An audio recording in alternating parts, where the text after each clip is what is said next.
Y en el último cafecito de la mañana vamos a saludar a Francisco Castaño, licenciado en Relaciones Internacionales, porque obviamente hubo una elección en América en donde fue histórica la elección de Petro como presidente de Colombia. Vamos a analizarlo junto a Francisco Castaño. Francisco, buen día. Hola, buenos días, Mercedes, Mariano. Encantado de estar aquí. Un placer, Francisco. Bien. Bueno, ¿qué ha pasado en Colombia? Porque, como decía Mariano, una elección histórica. Sí, así es. Gustavo Petro y Francia Márquez han sido elegidos en el balotaje como los presidentes y vicepresidenta de Colombia. En el balotaje realizado el día de ayer, pasemos revista muy brevemente. El 29 de mayo se habían realizado las primeras elecciones, en el que Petro justamente había obtenido el primer lugar con el 40%, y en el segundo lugar, quien compitió con él en el balotaje fue el candidato Hernández, que había obtenido el 28%, y en tercer lugar, Federico Fico Gutiérrez con el 23%, que bueno, que en su momento Gutiérrez dijo que iba a otorgarle todo el apoyo electoral a Hernández. Hernández, que bueno, que era el candidato de la derecha, además el candidato conocido como el rey del TikTok.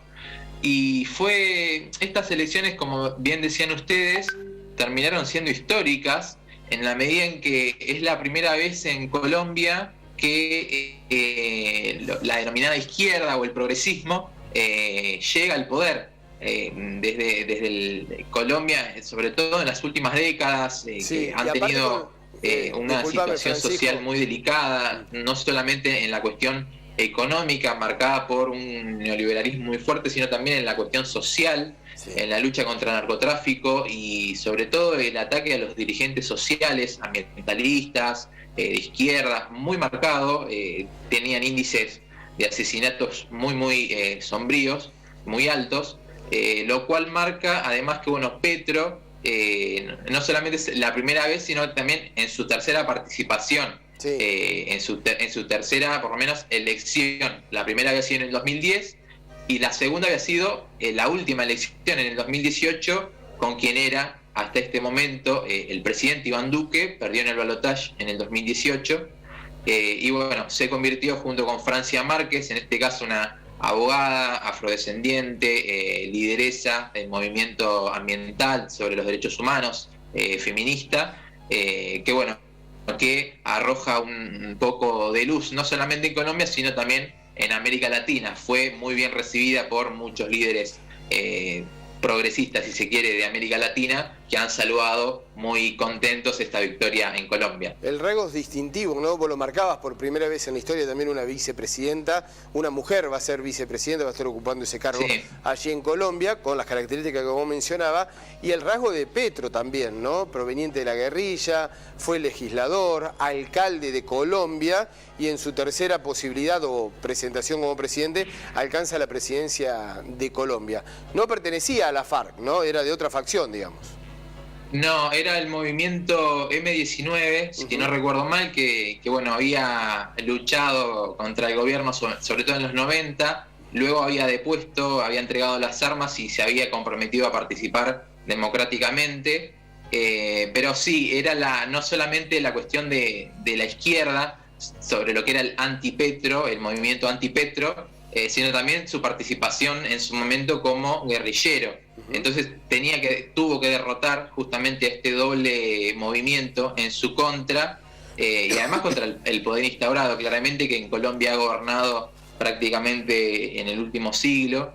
Y sí, fue ex alcalde de Bucaramanga, era senador actualmente, hasta este momento claramente. Y bueno, tiene por delante un desafío muy difícil, no solamente cargar con lo que es el mote y las expectativas generadas, no solo él, sino también la vicepresidenta, sino también tiene a nivel nacional claramente un panorama muy difícil para afrontar. En Colombia se habían sucedido estallidos sociales en el 2019 y en el 2021.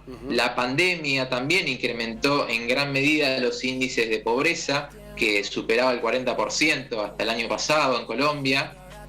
claramente la cuestión del narcotráfico, las guerras de guerrillas que en Colombia son es una cuestión elemental que se sucede en el día a día, que yo mencionaba al principio, con los asesinatos y las persecuciones a líderes de izquierda y líderes ambientales e indígenas. Francisco, más allá de esa situación, es muy complicado en ese sentido, sí. Más allá de esa situación particular de Colombia, el tema del continente, ¿no? El bloque continental, Boric, bueno, lo de Castillo, la posibilidad de Lula en Brasil. Sí, el escenario en América Latina, a comparación de hace 2-3 años, en ese sentido ha cambiado rotundamente. Bueno, creo que el último caso de Boric en Brasil ha sido el más resonante, pero bueno, Alberto Fernández acá en Argentina, y bueno, lo que es, también en Bolivia, luego de la dictadura de Yanine Áñez, que ha sido condenada, que bueno, ahora está el sucesor de Evo Morales. Y bueno, obviamente en Brasil, con la candidatura que se espera que será confirmada próximamente, de Lula, de Luis Ignacio Lula da Silva, que competirá contra Bolsonaro, contra Jair Bolsonaro, en las elecciones de este año para ver quién llega a la presidencia en Brasil. Es un escenario en América Latina en el que en su momento, en el 2015, 2016, se había establecido así lo que se denominaba como el fin del ciclo progresista. Bueno, parece que en los últimos años hay un reverdecer justamente de este ciclo que, bueno, en Colombia ha tenido esta afronta que ha sido victorioso tanto Petro como Francia Márquez. Muy bien, Francisco, te agradecemos por la explicación, por contextualizarnos qué es lo que está ocurriendo en el país vecino. Te mandamos un abrazo. Muchas gracias. Un placer, muchas gracias a ustedes. Hasta luego.